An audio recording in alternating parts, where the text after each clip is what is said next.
ദൈവത്തിന് സ്തോത്രം. ഇന്ന് നമ്മൾ ആയിരിക്കുന്നത് നമ്മൾ ചില നാളുകൾക്ക് മുമ്പ് ഒരു വീഡിയോ ചെയ്തിരുന്നു. ഒരു പിതാവിനെ കുറിച്ച് തൻ്റെ ജീവിതാനുഭവങ്ങൾ. ഏകദേശം 35 വയസ്സോളം ഈ ലോകത്തിൻ്റെ മോഹങ്ങളിൽ ജീവിച്ച് ഒരു റൗഡിയെ പോലെ മറ്റുള്ള ഒരു ഉപദ്രവകാരിയായി ജീവിച്ച ഒരു വ്യക്തി. അദ്ദേഹം യേശുവിനെ അറിയുവാനിടയായി തീർന്നു. വലിയൊരു രോഗം തൻ്റെ ജീവിതത്തിൽ വന്ന് യേശുവിനെ അറിഞ്ഞു. എന്നാൽ അതിനുശേഷം താൻ ചെയ്യുന്ന ആ സുവിശേഷ പ്രവർത്തനങ്ങൾ നമ്മളൊരു വീഡിയോ മുൻപേ ചെയ്തിരുന്നു. എങ്കിലും കുറച്ച് തൻ്റെ പ്രവർത്തനങ്ങളെക്കുറിച്ചൊക്കെ ഇച്ചിരി വിശദമായിട്ട് നമ്മൾ ഇന്ന് ചെയ്യുവാനായിട്ട് നമ്മളിവിടെ കടന്നു വന്നിരിക്കുകയാണ്. ചമ്പാവ് മണിയൻ എന്നാണ് ആ പിതാവിൻ്റെ പേര്. ആ ദൈവദാസൻ്റെ അനുഭവ സാക്ഷ്യങ്ങൾ നമുക്ക് തുടർന്ന് വിശദമായി നമുക്ക് കേൾക്കാൻ കഴിയും. ദൈവം അതിനായിട്ട് നമ്മെ സഹായിക്കട്ടെ. ഈ പ്രോഗ്രാമിലേക്ക് സ്വാഗതം ചെയ്യുന്നു. ദൈവം അനുഗ്രഹിക്കട്ടെ. അപ്പച്ചൻ്റെ ജീവിതത്തെക്കുറിച്ചൊന്ന് നമുക്കൊന്ന് പറയാമോ? ജനനം എവിടെ ജനിച്ചത്? അപ്പച്ചൻ്റെ ചെറുപ്രായം, കുടുംബം എന്നൊന്ന്. ഞാൻ ജനിച്ചത് ബാക്കറി ജംഗ്ഷനിലാണ്. ഞാൻ പാളയമാർക്കണ്ട കടവരാന്തയിൽ തെരുവിലൊക്കെ കിടന്ന് വളർന്നതാണ്. അപ്പോൾ അവിടെ ഒരു 10-23 പയ്യന്മാർ, കൂടുതലും പരിസരങ്ങളിലുള്ള പിന്നെ വാട്ടർത്തിനുള്ള കുളത്തിൽ, ചെങ്കച്ചുളയിൽ പരിസരങ്ങളിലുള്ള ഒരു 10-12 പയ്യന്മാരുണ്ട്. ബാക്കി ഒരു 10-11 പയ്യന്മാർ നാട് വിട്ട് വന്നവരാണ്. ഒരു കോട്ടയത്തു നിന്ന് ഞാൻ ഓരോ സ്റ്റേഷനുകളിൽ നിന്ന് വന്ന പയ്യന്മാരാണ്. അപ്പം ഞാൻ അവിടെ വളർന്നപ്പോൾ ഞാൻ അവിടെ ജനിച്ചു വളർന്നതിൻ്റെ പുറത്ത് ഞാൻ ആ പയ്യന്മാരുടെ ലീഡറായിരുന്നു. അപ്പോൾ ഞങ്ങൾക്ക് ആഹാരം എന്ന് വെച്ചാൽ തെരുവിലുള്ള ആഹാരങ്ങളാണ്. തെരുവിലുള്ള ആഹാരം എന്ന് പറഞ്ഞാൽ അന്ന് കല്യാണങ്ങൾ നടക്കുന്നത് BJT ഹാളിൽ, ചവപ്പള്ളിയിൽ, കനകക്കുന്ന് കൊട്ടാരത്തിനകത്ത്. ഞങ്ങൾക്ക് ആഹാരം അതുകൊണ്ട് ലേഡീസ് ക്ലബ്ബ് വരെ ചെന്ന് ഞങ്ങൾ ആഹാരത്തിന് പോയിട്ടുണ്ട്. നമുക്ക് രാജഭവനകത്ത് പോലീസ് പട്ടാളക്കാർക്ക് കൊണ്ടുവരുന്ന കഞ്ഞി. അപ്പോൾ നമുക്ക് അവിടെ സിഗരറ്റൊക്കെ വാങ്ങിച്ചു കൊടുക്കാനായിട്ട്, സോപ്പൊക്കെ വാങ്ങിച്ചു കൊടുക്കാനായിട്ട് അവിടെ പയ്യന്മാർ നിർത്തിയിട്ടുണ്ട്. അതിൻ്റെ ഇപ്പുറത്തൊരു കുഞ്ഞാമ്മ മന്ത്രി എന്ന് പറഞ്ഞൊരു ഗാർഡുണ്ട്, അവിടെ ഒരു പയ്യനെ നിർത്തിയിട്ടുണ്ട്. അപ്പോൾ അവർക്ക് പോലീസുകാർക്ക് കൊണ്ടുവരുന്ന ആഹാരങ്ങൾ അവർ കഴിച്ചിട്ട് ബാലൻസ് ഞങ്ങൾക്ക് കിട്ടും. പിന്നെ ആഹാരം ഞങ്ങൾക്ക് ഒരു പബ്ലിക് ഓഫീസിൻ്റെ ഇപ്പുറത്തൊരു ഗവൺമെൻറ് ഹോസ്റ്റലുണ്ട്. അവിടെ 3 മിസ്സാണ്. ആ 3 മിസ്സിൽ അവിടെ നിന്ന് ഈ എച്ചിലയാണ്, എച്ചിച്ചോറാണ്. അവർ തിന്നേച്ചിട്ടോ നമുക്ക് കിട്ടും. പിന്നെ വിളമ്പിയൊക്കെ ചിലപ്പോൾ അങ്ങനെയൊക്കെ കിട്ടിയിട്ടുണ്ട്. പിന്നെ അത് പബ്ലിക് ഓഫീസിനകത്തൊരു ക്യാൻറ്റീനുണ്ട്. പിന്നെ അതിന് ശേഷം ഞങ്ങൾക്ക് പൈസ ഞങ്ങൾ ഉണ്ടാക്കണമെന്ന് വെച്ചാൽ ഇവിടെ നിന്ന് രാജകൊന്നയെന്ന് പറഞ്ഞ് ഒരു 2 സൈഡിൽ മരങ്ങൾ വെച്ച് പിടിപ്പിച്ചിട്ടുണ്ട്. അപ്പോൾ ഇവിടെ നിന്ന് കബഡിയാർ വരെ രാജകൊന്ന വെച്ച് പിടിപ്പിച്ചിട്ടുണ്ട്. അപ്പോൾ ആ മരങ്ങളിലെല്ലാം കയറി ചുള്ളിയൊക്കെ പിടിച്ച് ആർക്കെങ്കിലും ഒക്കെ കൊണ്ട് കൊടുത്ത് അങ്ങനെ പൈസയൊക്കെ ഞങ്ങൾ കഞ്ചാവ് വാങ്ങിക്കാനും പിന്നെ ആർഷമതൊക്കെ കുടിക്കാനും ലഹരിയൊക്കെ ഉപയോഗിക്കാനായിട്ടൊക്കെ ഉപയോഗിക്കും. സിനിമയ്ക്കെല്ലാം പോകാനും, സിനിമയ്ക്കെല്ലാം ധാരാളം പോകും.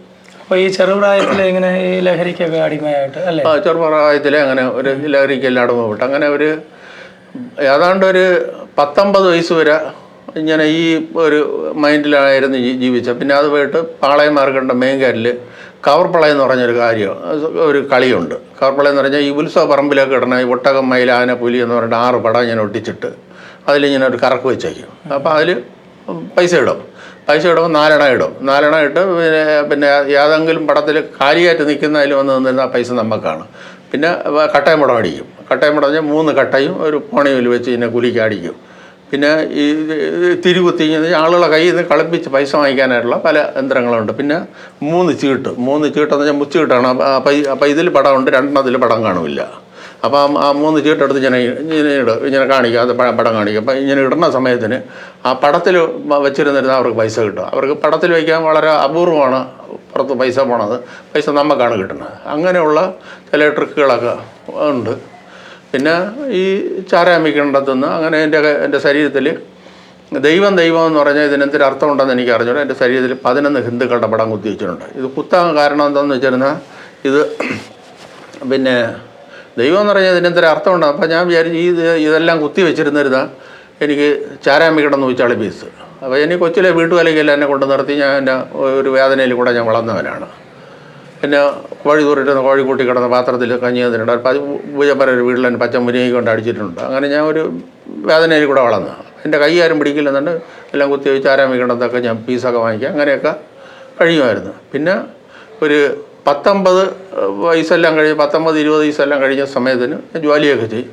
പിന്നെ എൻ്റെ ആദ്യത്തെ എനിക്കുണ്ടായിട്ടുള്ള കേസെന്തരം എന്ന് വെച്ചിരുന്നാൽ മ്യൂസിയത്തിനകത്ത് പിന്നെ പബ്ലിക് ഓഫീസിൻ്റെ പുറത്തുനിന്ന് നേരെ മ്യൂസിയത്തിനകത്ത് എടുത്ത് ചാടിയ സമയം ഒരു വാച്ചർ പിടിച്ച് ഒരൊറ്റ അടി അടിച്ചു തന്നെ എൻ്റെ ചൗക്കുറ്റിലിട്ട്. അപ്പോൾ ഞാൻ അടിയും കൊണ്ടും നേരെ പബ്ലിക് ഹൗസിൻ്റെ അവിടെ നിന്നിട്ട് ഒരു കല്ലെടുത്ത് ഒരു എറ്റ് കയറി എറിഞ്ഞെടുത്ത് അവൻ്റെ 2 പല്ലുകളായി അവന്മാർ വേറെ രണ്ടുപേരും കൂടെ ഉണ്ടായിരുന്നു. അപ്പോൾ അവന്മാർ എന്നെ ഓട്ടിച്ചിട്ട് പബ്ലിക് ഹൗസിൻ്റെ മൂലയെ കൊണ്ടിട്ട് പിടിച്ച് അവന്മാർ എന്നെ അന്ന് ശരിക്കും അടിച്ച് തന്നെ അവർ കയ്യെ കെട്ടി അവിടെ ചെന്ന് പോലീസിലെ ഏൽപ്പിച്ച് അങ്ങനെ ഒരു കേസുണ്ടായി. പിന്നെ അതിനുശേഷം അവന്മാരെന്നെ ഒരു പിടിച്ചോറി കേസിൽ പിടിച്ചോറിയെന്ന് പറഞ്ഞാൽ അതിനകത്തൊരു പിന്നെ ഒരു രവി എന്ന് പറഞ്ഞൊരു ആളുണ്ടായിരുന്നു, മ്യൂസിയത്തിനകത്ത് ജോലിയുള്ള. അപ്പോൾ അവൻ്റെ ഇരട്ട പേര് വെള്ളപ്പാറ്റയെന്നാണ്. അപ്പോൾ എൻ്റെ കൂട്ടത്തിലുള്ള ഒരുത്തൻ വന്ന് അവനെ വെള്ളപ്പാറ്റയെന്ന് വിളിച്ചു. അവൻ ചെന്ന് ഒരൊറ്റ അടി അവൻ്റെ ചൗക്കരിയിൽ അടിച്ചു കൊടുത്ത്. അപ്പോൾ ഞാൻ അവനെ അടിച്ചു. അപ്പോൾ അവനെ അടിച്ചപ്പോഴങ്ങനെ ആ കേസെടുക്കുക പിടിച്ചോറി കേസായിട്ട് എടുത്തു. പിന്നെ അല്ലാതെ എന്നെ ഒരു മുഖംമൂടി കേസിൽ അവർ കേസെടുത്തിട്ടുണ്ട്. അപ്പോൾ ഇങ്ങനെ പല പോലീസ് കേസുകളും പല പോലീസ് അടിപിടി കേസുകളൊക്കെ ആയിട്ട് ഒരുപാട്. ഞാൻ ഈ ചമ്പാവമണി എന്നാണല്ലോ പേര്, അതെങ്ങനെയാ ആ പേര് വരാൻ കാരണം? എൻ്റെ ആ പേരങ്ങനെ വരാൻ കാര്യം എന്ന് വെച്ചാൽ എൻ്റെ അമ്മച്ചിക്ക് പാളയമാർക്കിട്ടുന്ന അരിക്കച്ചവടം ഉണ്ടായിരുന്നു. അപ്പോൾ അവർ ആ പേരിലാണ് എന്നെ ഇരട്ട പേരായിട്ട് എന്നെ അറിയുന്നത്. അരിക്കച്ചവടം ഉള്ളതുകൊണ്ട് അല്ലേ, അരിയുടെ ഒരു തന്നെ അരിക്കച്ചവടം ഉള്ളതിൻ്റെ സമയത്തിന് ആ പേരിലാണ്. അനേകം മര്യാദകളായിട്ടൊക്കെ ജീവിച്ചിട്ട് ഒരു 22 വയസ്സൊക്കെ ആയപ്പോൾ എനിക്ക് തോന്നി ഇങ്ങനെ ഒരു ഫോട്ടോ എടുക്കണമെന്ന് തോന്നി. അങ്ങനെ ഞാൻ ഒരു ഫോട്ടോ എടുത്തതാണ്. ഈ ഫോട്ടോ എടുത്ത സമയം ഈ ഫോട്ടോത്തിൽ ഈ ടൈയും എൻ്റെ അല്ല, ഈ കോട്ടും എൻ്റെ അല്ല. ഞാൻ ഇട്ടയ്ക്കുന്ന ടൊർലിങ് ഉടുപ്പാണ്, പോളിസ്റ്റർ മുണ്ടാണ് ഉടുത്തിരിക്കുന്നത്. അപ്പോൾ അമ്മച്ചി പറയുന്നത് 2 പക്ക അരിയും വാങ്ങിച്ച് ഒരാൾ അവിടെ മാടനായിട്ട് തുടരുന്ന ആളാണ്. അപ്പോൾ ഇവൻ 2 പക്ക അരിയും വാങ്ങിച്ച് അവൻ്റെ വീട്ടിൽ കൊണ്ട് കൊടുത്തുകൊണ്ട് ആൾ മാട്രച്ച് കടയുടെ അവിടെ നിൽക്കുകയായിരുന്നു. എൻ്റെ അപ്പച്ചന് കോഴി കച്ചവടമായിരുന്നു. അപ്പോൾ എൻ്റെ അപ്പച്ചൻ ചായ കുടിക്കാനായിട്ട് വയ്യപ്പോൾ അപ്പച്ചൻ ചിലപ്പോൾ തള്ളക്കോഴിയുടെ മോനെന്ന് വിളിച്ച് ഒരുപാട് ഇടിയെല്ലാം കൊടുത്ത് അപ്പച്ചനെ കാലിൽ കല്ലൊക്കെ എടുത്ത് പിടിച്ച് അപ്പച്ചനെ ഒരു ഇതാക്കി നിർത്തിയിരിക്കുകയാണ്. അപ്പോൾ എനിക്ക് 22 വയസ്സ് പ്രായമുണ്ട്. ഈ ഫോട്ടോ എടുത്ത് 4ൻ്റെ അന്നാണ് ഈ സംഭവം നടക്കുന്നത്, എൻ്റെ അപ്പച്ചൻ അടിക്കണത്. ഞാൻ വന്ന വരവിൽ എൻ്റെ കയ്യിൽ ഒരു ചട്ടവും കിട്ടി. ഈ ചുണ്ണാമ്പ് തീരുന്ന ചട്ടം, വലിയ ചട്ടമാണ്. അപ്പോൾ ചട്ടം എടുത്തുകൊണ്ട് വന്നിട്ട് ചട്ടം ഞാൻ ബാക്കിൽ വെച്ചുകൊണ്ട് ഞാൻ പറയണം എൻ്റെ അപ്പച്ചനാണ് അണ്ണ അടിച്ചത് പോട്ടം കൂടാന്ന് പറഞ്ഞ് 2 പ്രാവശ്യം പറഞ്ഞ്. അപ്പോൾ അവൻ കാലിൻ്റെ ഇടയിൽ കൂടെ കൈയാറ്റി അപ്പച്ചനെ കമത്തി എടുത്ത് ഒരൊറ്റ കിടക്കും. ഞാൻ ഒരു ചീത്തവിളി ഒരൊറ്റ കുത്തോടി ആൾ വീഴുന്നത്. 2 വെട്ട് വെട്ടി, അല്ലെങ്കിൽ ഒരു വെട്ടിൽ പകുതി ചെവിയേറ്റുപോയി, ഒരു വെട്ട് കഴുത്തിൽ വെട്ടി. അതിനുശേഷം ഞാൻ 8ൻ്റെ അന്ന് ഞാൻ ചെന്ന് പിന്നെ ഒളിവിൽ നിന്നിട്ട് 8ൻ്റെ അന്ന് ഞാൻ ബാക്കിൽ അപ്പം ഞാൻ വിചാരിച്ചു എന്നായിരുന്നാലും ചാവും, ഇത്രയും നേരത്തെ ചത്ത അത്രത്തോളം വേന തീർന്നു, ഇരിക്കും തോറും വേനയാണ് എന്ന് ചിന്തിച്ച് ഞാൻ നേരെ ബേക്കറി ജംഗ്ഷനിൽ വന്നിട്ട് ഞാൻ നേരെ പാളയമാർക്കിട്ട സ്റ്റാളാണ്. ആ സ്റ്റാളിൽ ഇനി കമ്പിയിൽ ഞാൻ ചാടി കയറി ഞാൻ എൻ്റെ മോളിൽ കൂടെ എല്ലാം കറങ്ങി അങ്ങനെ ചെറു വേലയെല്ലാം കാണിച്ച് 2 കാലും അതിൻ്റെ കാലിൽ കുടുക്കി ഇങ്ങനെ ഇട്ടിട്ട് 2 കൈയും വിട്ട് കിടന്ന് അതിനുശേഷം പിന്നെ ഞാൻ അഴിച്ച് നേരെ കമ്പാർട്ട്മെൻറ്റിൽ വന്ന് ഈ ടർലിങ് ഉടുപ്പിനെ പോളിസ്റ്റർ മുണ്ടിനെയും കൂടെ ഞാൻ തൊട്ടിയിൽ നനച്ച് വെച്ച്. അപ്പം നനച്ച് വെച്ച സമയത്തിനാണ് അവൻ്റെ അനിയൻ സപ്ലൈ കഴിഞ്ഞ് വന്ന്, അവൻ്റെ പേര് സുമാരനെന്ന് പറയും, കണ്ണയും വന്ന സുമാരനെന്ന് പറയും. അപ്പോൾ ഇത്തരമുള്ള ഒരു വെട്ടോത്തിയും കൊണ്ടുവന്ന് ഞാൻ പറയണം വെട്ടോത്തി കളഞ്ഞിട്ട് നമുക്ക് ഒറ്റയ്ക്ക് അടിച്ചു നോക്കാമെന്ന് പറയും. അപ്പോൾ വെട്ടോത്തിയും കൊണ്ട് അടുത്ത സമയത്തിനാണ് ഇവൻ ഞാൻ നേരെ ടക്കനെ മതിലെടുത്ത് അപ്പുറത്ത് ചാടി ഇവൻ എൻ്റെ ഉടുപ്പിനെ കൊണ്ട് എന്നെ എടുത്ത് വെട്ടി കയറിയ സമയത്തിനാണ് ഞാൻ 2 കല്ലെടുത്ത് ഒരൊറ്റ എറിഞ്ഞു കൊടുത്തു വിടാം. ആ എറിയോടുകൂടി അവൻ എന്നെ വിട്ടോത്തി കൊണ്ട് ഓട്ടിച്ച്. ഞാൻ പിന്നെ അവിടെ നിന്ന് BJT ഉള്ള വഴിയെ കറയി 2 ഗ്വാലി കുപ്പിയും എടുത്തുകൊണ്ട് വന്ന്. അപ്പോൾ ഇങ്ങനെയൊക്കെ ജീവിതം ഒരു എന്താ പറയുക അക്രമ സ്വഭാവത്തോടൊക്കെ ജീവിക്കും. അപ്പോൾ എപ്പോഴാണ് ഈ വിവാഹം കഴിഞ്ഞതും കുടുംബജീവിതത്തെക്കുറിച്ചൊക്കെ ഒന്ന് ചുരുക്കമായിട്ടൊന്ന് പറയാം? കുടുംബജീവിതമൊക്കെ ആയത് ഒരു 23-24 വയസ്സ് വരും. പിന്നെ അതിനുശേഷം ഈ പയ്യന്മാരുമായിട്ടൊക്കെ ഇങ്ങനെ ബന്ധപ്പെട്ടൊക്കെ നിന്നിട്ട് 19 വയസ്സൊക്കെ കഴിഞ്ഞ സമയത്തിന് അവരുടെ കയ്യിൽ നിന്നല്ല ഞാൻ മാറിയിട്ട് പിന്നെ എനിക്ക് 2 ജോലിയാണ്. 2 ജോലി എന്ന് പറഞ്ഞിരുന്നാൽ അന്ന് ആളുകളെല്ലാം ആഹാരം കഴിക്കുന്ന ഇലയിലാണ്. അന്ന് കിളിമാനൂരിൽ വട്ടപ്പാറയിൽ നിന്ന് പിന്നെ ഒരുപാട് സ്ഥലങ്ങളിൽ നിന്ന് പറണ്ടോട്ടിൽ നിന്ന് അവിടെ നിന്നൊക്കെ ബമ്പായത്ത് നിന്നൊക്കെ ഒരുപാട് വാഴയിൽ വരും. അപ്പോൾ അത് പിന്നെ ലൈബ്രറി അവിടെയാണ് കൊണ്ടിറക്കണത്. അത് ഇറക്കി ഞാൻ സൈക്കിൾ എടുത്ത് പാളയത്തിൽ കൊണ്ടിടും. പിന്നെ അതിനുശേഷം ഞാൻ ശിഷ്യന്മാരെ നിർത്തി അവന്മാരെടുത്തോണ്ടിടും. അപ്പോൾ അവരെടുത്തോണ്ടിടുമ്പോൾ 20 രൂപയ്ക്ക് 30 രൂപയ്ക്ക് ഉണ്ടെന്നുണ്ടെങ്കിൽ 20 രൂപ അവനും 10 രൂപ എനിക്ക് വേണം. ഞാൻ പറയുന്നത് എൻ്റെ വീട്ടിൽ സാധനം കൊണ്ടു കൊടുക്കണം. അങ്ങനെ പിന്നെ ഞാൻ പറയണ സൈക്കിൾ ഓടിക്കണം, അങ്ങനെയൊക്കെയുള്ള ജോലികളൊക്കെ ചെയ്യണം. അപ്പോൾ ഇങ്ങനെയൊക്കെ മുന്നോട്ട് പോകുമ്പോൾ എങ്ങനെയാണ് ഈ യേശുവിനെ ഈ രക്ഷയിലേക്ക് വരാനും യേശുവിനെ അറിയാനായിട്ടുള്ള? ഞാൻ ഇങ്ങനെയൊക്കെ വലിയ മര്യാദകളായിട്ടൊക്കെ ജീവിച്ചിട്ട് രണ്ടാമത് ഞാൻ അങ്ങനെ പാളയം ബസ് സ്റ്റാൻഡിലിരിക്കുകയായിരുന്നു. ബസ് ഞാൻ ഇതുവരെ മദ്യപിച്ചിട്ടുണ്ട്. എന്നോട് അരീകര എന്ന് പറഞ്ഞൊരു പയ്യൻ കൂടെ ഉണ്ട്. അപ്പം ഞാനും ആ പയ്യനും കൂടെ അങ്ങനെ ഇരുന്ന സമയത്തിനാണ് 2 പോലീസുകാരന്മാർ വന്നിട്ട് പറഞ്ഞ് നിന്നെ SI വിളിക്കണമെന്ന് പറഞ്ഞു. അപ്പം ഞാൻ കേട്ട് കാര്യം എന്താണെന്ന് ചോദിച്ചു. അത് പിന്നെ നിൻ്റെ പേർക്ക് പെറ്റീഷൻ ഉണ്ടെന്ന് പറഞ്ഞു. ഞാൻ പറഞ്ഞു എൻ്റെ പേർക്ക് പെറ്റീഷനൊന്നും ഇല്ലെന്ന് പറഞ്ഞു. അത് നിൻ്റെ പേര് ചമ്പാമണിയൻ തന്നെയാണെന്ന് ചോദിച്ചു. ഞാൻ പറഞ്ഞു ചമ്പാമണി എൻ്റെ പേരല്ല, ചമ്പാമണി എൻ്റെ ചേട്ടൻ്റെ പേരാണ്. പിന്നെ നിൻ്റെ പേരെന്താ? ഞാൻ പറഞ്ഞു എൻ്റെ പേര് സി മണി. അപ്പം ഞാൻ കഞ്ചാവ് വലിക്കണം, ഇത് കഞ്ചാവിൻ്റെ നാറ്റവന്മാർക്ക് അറിയാം, അത് കഞ്ചാവാണെന്നും അവർക്കറിയാം.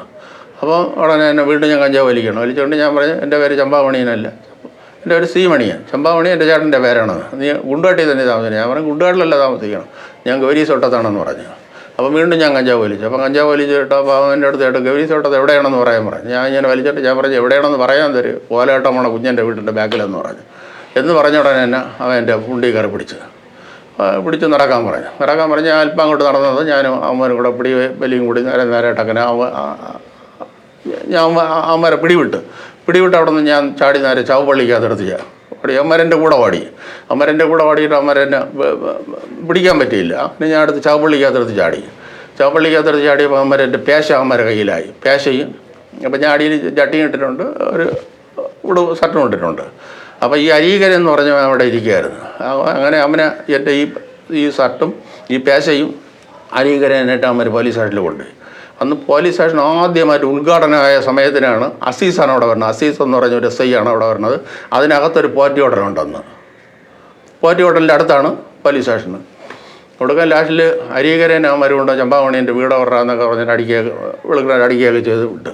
അപ്പോൾ അവന്മാർ പറഞ്ഞു അതുപോലെ പിന്നെ ഞങ്ങളിത് പിടിച്ച സമയം ഞങ്ങൾ അടിച്ചുകൊണ്ട് കളഞ്ഞെന്നതിന് പറഞ്ഞു കൊടുത്ത് എനിക്കെതിരായിട്ട്. അപ്പോൾ എനിക്ക് പെറ്റീഷൻ ഉണ്ടായിരുന്നു. ഞാൻ ഒരു വീട്ടിൽ ഒറ്റയ്ക്ക് താമസിച്ചിരുന്നു. അപ്പോൾ ആ വീട്ടിൻ്റെ ബാക്ക് സൈഡ് വെച്ച് വാല വെച്ച് മറച്ചപ്പോഴേ അവരെൻ്റെ അടുത്ത് എതിർത്ത് ഞാനൊരു സംസാര വ്യത്യാസം വന്നത്. അപ്പോൾ അവർ കള്ള കേസ് കൊടുത്താണ് ആ പെറ്റീഷൻ വന്നത്. പിന്നെ അതിന് ശേഷം ഈ സൈക്കിള് ഒരാഴ്ച വരെ ഈ സൈക്കിൾ ബാശ അവിടെ ഇരിക്കുകയായിരുന്നു. അപ്പോൾ ഞാൻ പലവരെയും കൊണ്ട് ഞാൻ ഫോൺ ചെയ്തൊക്കെ പറയിപ്പിച്ചിട്ടും ആരും എൻ്റെ കൂടെ വരാതെ ഞാൻ എടുക്കാനായിട്ട് പോയില്ല. അമ്മരെന്നെ അടിക്കുമെന്നുള്ളതല്ല. അപ്പോൾ അയാൾ ഈ അസീസ് എന്ന് പറയുന്ന ആൾ ഒരുപാട് സിനിമയിൽ അഭിനയിച്ചിട്ടുണ്ട്. അയാൾ മരിച്ചും പോയി. മ്യൂസിയത്ത് ആദ്യമായിട്ട് പോലീസ് സ്റ്റേഷൻ വരുമ്പോൾ SI ആയിട്ട് പറഞ്ഞ അസീസാണ്. അവിടെ ഒരാഴ്ച വരെ ഒരു DSP വിജയനായിട്ട് വിളിച്ച് പറയിപ്പിച്ച്. അയാൾ പിന്നെ പേട്ടയിലാണ് താമസിക്കുന്നത്. അയാൾ തന്താനം ക്യാമ്പിലുണ്ടായിരുന്നു. ആ ക്യാമ്പിൽ മുഖാന്തരം എൻ്റെ ഒരു ഓഫീസറെ കൊണ്ടാണ് എല്ലാം വിളിച്ച് പറയിപ്പിച്ചിട്ട് ആരും കൂടെ വരാത്തതിൻ്റെ പുറത്ത് എന്നോട് ഒരു പലിശയ്ക്ക് പോണ ഒരു കുട്ടപ്പൻ എന്ന് പറഞ്ഞൊരാളുണ്ടായിരുന്നു. അപ്പോൾ അയാൾ ചെന്ന് സ്റ്റേഷന് തൂക്കണ ഒരു സ്ത്രീയെ കണ്ടുപിടിച്ചിട്ട് പറഞ്ഞ് അവരെ ചേട്ടത്തിൻ്റെ മോനാണ് പറഞ്ഞ് എന്നെ അടിയുള്ള പിടിക്കാനായിട്ടുള്ള പ്ലാനൊക്കെ കൊണ്ടുവന്ന് സെറ്റാക്കി വെച്ച സമയത്തിനാണ് വെറിച്ചില്ല. ഇവിടെ ലാസ്റ്റിൽ ഞാൻ അകത്ത് കയറി. SI ഉണ്ടായിരുന്നു. ഞാൻ അകത്ത് കയറി. ഞാൻ തൊഴിൽ തന്നെ പറഞ്ഞു. അപ്പോൾ എൻ്റെ അടുത്ത് പറഞ്ഞ് ചമ്പാമണി നീയാണോ? ഞാൻ പറഞ്ഞു ഇതെന്നു പറഞ്ഞു.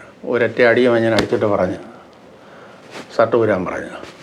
അപ്പം ഞാൻ 2 ബട്ടൺ ഇങ്ങനെ ഇളക്കിയുള്ള സമയത്തിന് ഒരു മഞ്ഞ ഉടുപ്പ് പോലീസുകാരനെന്ന് പറഞ്ഞാൽ ആ പോലീസുകാരൻ കൺട്രോൾമെൻറ്റിൽ വെച്ചേ ഉള്ളവനാണ്. അവർ പാളയത്തിൽ റെയ്ഡ് വരുന്ന സമയത്തിന് 4 ഗേറ്റാണ്, 4 സൈഡിലും പിന്നെ വെള്ള ഡ്രസ്സിലാണെന്ന് ഞങ്ങളെ പിടിക്കാനൊക്കെ പോലീസുകാർ വരണത്. അപ്പോൾ അയാൾ ആര് ഓടിയിരുന്നാലും അയാളെ പിടിക്കും. അയാൾ പിന്നീട് അയാൾ റൈറ്ററായി. അയാൾ പറഞ്ഞാൽ ചമ്പാമണിയാണ് ഇവൻ പെണ്ണുങ്ങളെ അടിക്കും, പോലീസുകാരെ അടിക്കും, എല്ലാവരെയും അടിക്കുമെന്ന് പറഞ്ഞു.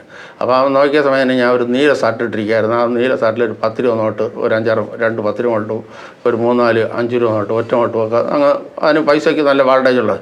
ഈ നോട്ട് കണ്ടറിഞ്ഞ എന്നെ പറഞ്ഞ് നീ പിന്നെ പെണ്ണ് കെട്ടുമ്പോൾ നിൻ്റെ പേരിൽ കെട്ടിയതിന് ശേഷം നിൻ്റെ പേരിൽ ഒരു കംപ്ലയിൻറ്റ് ഇല്ലല്ലടാ എന്ന് പറഞ്ഞിട്ട് അങ്ങനെ ഐഡിയ മാറി ഈ പൈസ കണ്ടപ്പോൾ. അപ്പോൾ ഈ ഷർട്ട് ഊരാൻ പറഞ്ഞ SI പിന്നെ രണ്ടാമത് തന്നെ ഉടുപ്പ് ഊരാൻ സമ്മതിച്ചില്ല. ഉടുപ്പ് ഊരാൻ പിന്നീട് പറഞ്ഞില്ല. അവൻ്റെ ഈ വാക്ക് കേട്ടപ്പോൾ അയാളങ്ങ് അമന്ന്.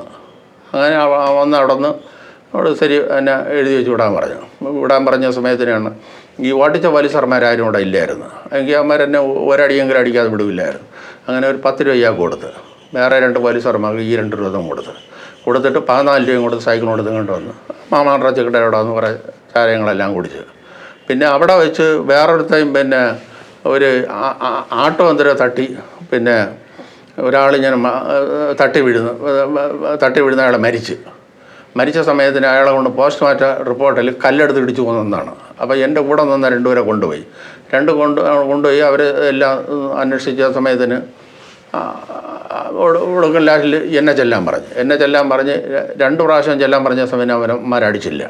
അപ്പോൾ മൂന്നാമത്തെ പ്രാവശ്യം അവരെന്നെ ഇതേപോലെ വലിയൊരു റൂമിനകത്ത് തട്ടിൻ്റെ മുകളിൽ കൊണ്ടുപോകണം.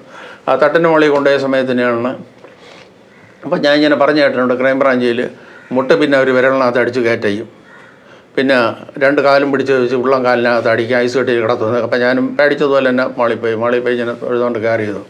അവന്മാരഴിച്ച് പറ എന്നെ ഇടിച്ച്. അങ്ങനെ ഞാൻ അനേകം പ്രാവശ്യം ഞാൻ ജയിലിൽ മാറി ഞാൻ കിടന്നിട്ടുണ്ട്. അനേകം പോലീസ് ഓഫീസർമാർ എന്നെ ഇടിച്ചിട്ടുണ്ട്. എന്നെ ഇടിക്കുന്ന സമയത്തിനെല്ലാം ഞാൻ ഇങ്ങനെ കള്ളവിളി വിളിച്ചിട്ടുണ്ട്. എനിക്ക് അന്ന് കരച്ചിലൊന്നും വരില്ല. ഞാൻ തുപ്പലോട്ട് കണ്ണീര് വരച്ച് വയ്ക്കും. കണ്ണീര് വരച്ച് വെച്ചാൽ അടുത്ത് വരണം എന്നെ ഇടിക്കും. അപ്പോൾ അങ്ങനെയൊക്കെ അവർ ലാക്കപ്പിനകത്ത് ഇടുന്ന സമയം അവർ ഉടുതുണിയൊന്നും തരില്ല, കാരണം തൂങ്ങിച്ചത്തുള്ള എന്തെങ്കിലും ചെയ്യുമെന്നും പറഞ്ഞാൽ. അങ്ങനെയൊക്കെ ഞാൻ ഒരുപാട് മര്യാദയുടെ 3 കൊലക്കേസിൽ പിന്നെ കേസ് പറഞ്ഞിട്ടുണ്ട്. അടിപിടി കേസിൽ അനേകം വിധത്തിൽ ഉള്ള കേസ് പറഞ്ഞിട്ടുണ്ട്. പിന്നെ അതിന് ശേഷം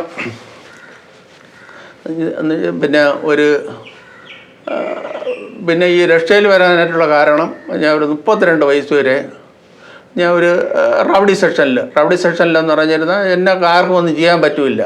അപ്പോൾ ആരെങ്കിലും എന്തെങ്കിലും പറഞ്ഞിരുന്നാൽ എന്തെങ്കിലും പിടിയാ എന്തെങ്കിലും പ്രശ്നം വരണമെന്നുണ്ടെങ്കിൽ ഞാൻ പറയണ ഒരു വാക്കുണ്ടെടാ, എനിക്ക് ദൈവം ഞാൻ തന്നെടാ, എനിക്ക് ദൈവം ഞാൻ തന്നെടാ എന്ന് വെച്ചാൽ എന്നെ കവിഞ്ഞ് മറ്റൊരുത്തനില്ല എന്നുള്ള ഒരു അഹങ്കാരത്തിൽ കൂടെ തന്നെ ഞാൻ ജീവിച്ചത്. അപ്പം ജീവിച്ചങ്ങനെ ഇരുന്ന സമയത്തിനാണ് എനിക്ക് ഒരു 32 വയസ്സൊക്കെ ആയ സമയത്തിനാണ് ഞാൻ ശരി മദ്യപിക്കുകയൊക്കെ ചെയ്യാൻ എനിക്കൊരു പേടി, ഒരു ഭയം എൻ്റെ ഉള്ളിനകത്ത് കടന്നു വന്നു. അപ്പം കടന്നു വന്നിട്ട് പാളയന്മാർക്കിനകത്ത് തന്നെ എല്ലാം കൂടെ എങ്ങനെയായിരുന്നാലും ഒരു 8-9 പേര് വരെ അതിനകത്ത് തൂങ്ങിച്ചത്തിട്ടുണ്ട്. അവിടെ ഒരു കിണറുണ്ടായിരുന്നു. ആ കിണറിനകത്ത് ഒരു പയ്യനടിച്ചു വന്ന് ഇട്ട് അങ്ങനെയൊക്കെ അതിനകത്ത് അനേകം മരണങ്ങൾ ഞാൻ കണ്ടിട്ടുണ്ട്. കുന്നുകുഴി വഴിയെ ഒരു ഭാര്യയും ഭർത്താവ് ഇടി വീഴുന്ന മരിച്ചു കിടക്കണം ഞാൻ കണ്ടിട്ടുണ്ട്. ഇവിടെയൊക്കെ അനേകം പേര് പിന്നെ തൂങ്ങിച്ചത്ത് നിൽക്കണതും പല കാര്യങ്ങളും ഞങ്ങൾ അങ്ങനെ എന്നെ ഒരു ഭയം തുടങ്ങി എന്നെ പേര് പറഞ്ഞ് എൻ്റെ വീട്ടിൻ്റെ കതവിൽ തട്ടി വിളിക്കാൻ തുടങ്ങി. അപ്പോൾ ആ സമയത്തിന് അവിടെ മുതലാണ് ഞാൻ ബെന്തിക്കോസ് പള്ളിയിൽ വരാൻ കാരണം. അപ്പം ബെന്തിക്കോസ് എന്ന് പറഞ്ഞത് എനിക്ക് എന്താണ് ഏതാണെന്നുള്ളതിനെ പറ്റി അറിഞ്ഞൂടെ. എനിക്ക് മീശ ഉണ്ടായിരുന്നു, 5 മുതൽ ചെയിൻ ഉണ്ടായിരുന്നു, 2 മുതൽ മോതിരം, സീക്ക പോയി വായിച്ച് അരിഞ്ഞാണ്, എല്ലാ മേക്കപ്പും ഉണ്ടായിരുന്നു. അപ്പോൾ എൻ്റെ വീടിൻ്റെ 3ാമത്തെ വീട് ബെന്തിക്കോസ് പള്ളിയാണ്. അവരിങ്ങനെ പ്രാർത്ഥിക്കും, glory glory glory glory glory എന്ന് പറഞ്ഞ് പ്രാർത്ഥിക്കാൻ. ഞാൻ പറയും ഞാൻ 2 സിഗരറ്റും വെച്ച് വലിച്ചും കൊണ്ട് ഞാൻ പിന്നെ മദ്യപിച്ചും കൊണ്ട് ഞാൻ പറയാം, ഒരു ഡോവി എന്ന് വിളിക്കണം, അലക്കാറെ വിളിക്കണം എന്ന് പറഞ്ഞ് ഞാൻ വട്ടളായിക്കൊണ്ട് നടന്നവരാണ് ഞാൻ. അങ്ങനെ ഇരുന്ന് എനിക്കൊരു ഭയപ്പാട് വരാൻ തുടങ്ങി. എന്നെ കതവിൽ എൻ്റെ പേര് പറഞ്ഞ് എന്നെ തട്ടി വിളിക്കാൻ തുടങ്ങി. അപ്പോൾ അങ്ങനെയാണ് ഞാൻ ബെന്തിക്കോസ് പള്ളിയിൽ പോകണം. അപ്പം ബെന്തിക്കോസ് പള്ളിയിൽ പോയിട്ടും ഒരു 30 ദിവസം കഴിഞ്ഞ സമയത്തിനാണ് പിന്നെ എൻ്റെ ഈ കൈ അങ്ങ് തളർന്നു, ഈ വലത് കൈ അങ്ങ് തളർന്നു. അല്ലെങ്കിൽ ഞാൻ എന്ന് വെച്ചാൽ അല്ലെങ്കിൽ സുഖത്തൊക്കെ ഇങ്ങനെ വെച്ചാൽ ഇങ്ങനെ നിൽക്കുക. പിന്നെ കൈ അങ്ങ് തളർന്നു. ഈ കൈ അങ്ങ് തളർന്ന് പിന്നെ കൈ പൊങ്ങാതെയായി, ഈ കാലങ്ങ് മുടന്തി.